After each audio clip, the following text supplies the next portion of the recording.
Okay, I guess right now it's easier for you to understand that Struct is more convenient for writing and reading the code. Now let's play it a little bit more by creating a new program called a Bookkeeper. A bookkeeper is a person in a company who record the information or details of each transactions in that company. Those usually include the name of the item, the price and the quantity, and total money in or out, and the time of that transactions.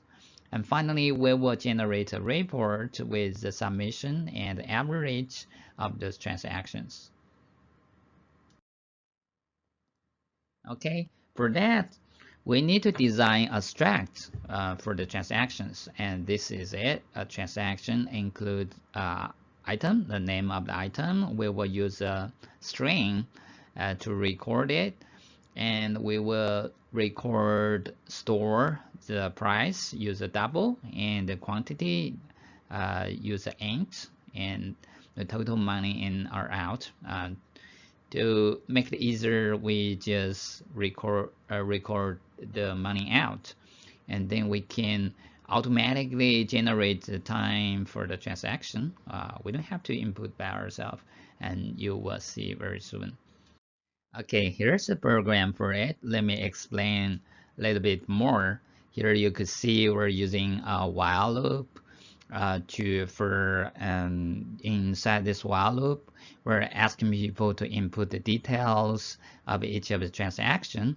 However, we're putting one here as the test condition. That means the while loop will repeat forever. However, we're setting a stopping condition by ourselves here. When the transaction counter reaches the maximum number of 100, that means we only allow the users to input at most 100 transactions.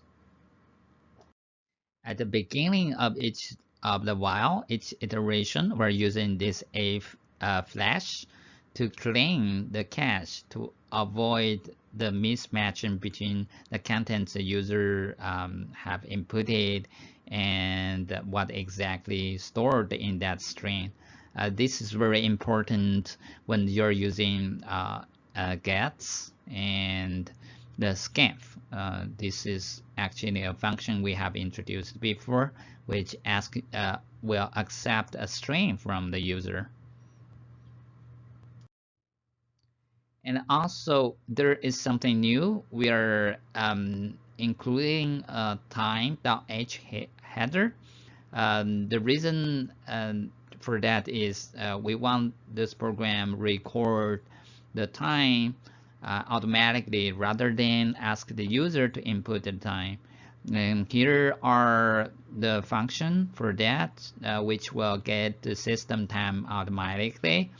But first you have to initialize the time underscore t and as a t variable to accept that time system time, and then you use this local time together with this ASC time, which will give you a string of current system time. You will see it very soon. Anyway, this is a string. So here we're also including the string.h header because we have to use this strcpy function, which is going to copy the time string as we have introduced into that struct time session. So in this case, the time will be recorded automatically from there. And after user has inputted the details of each of the transactions in the while loop, we're going to generate a report, and here is the code for that. Here you could see that we're printing out a header for that report. Then we revisit each of the transaction by calculating the summation of the price, of the quantity, of the total money out, and then at the end we're calculating the average for those transactions. Then at the end we are printing out those two scores, summation and the average of those transactions at the bottom. Here is the completed program about it. You will see at the very beginning. This is a declaration. We are declaring a customized struct. Then we initialize several structs, two actually there, three, sorry. One is an array, the other two are two variables as instances of the transaction.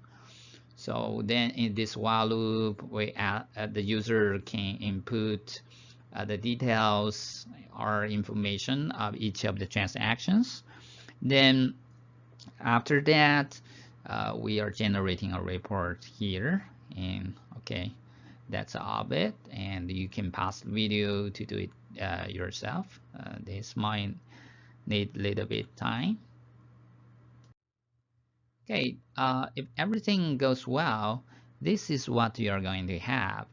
You could see from here the users are input the transactions one by one, like this. If they want to stop the inputting, they can type N when the program is asking if she wants to continue, input a new transaction. Then here we actually have inputted three transactions there. You will see those are items, those are price, these are quantity, and the total money out is actually 8 multiplied 3 is 24. Then the time a bit, as I have introduced, will be a string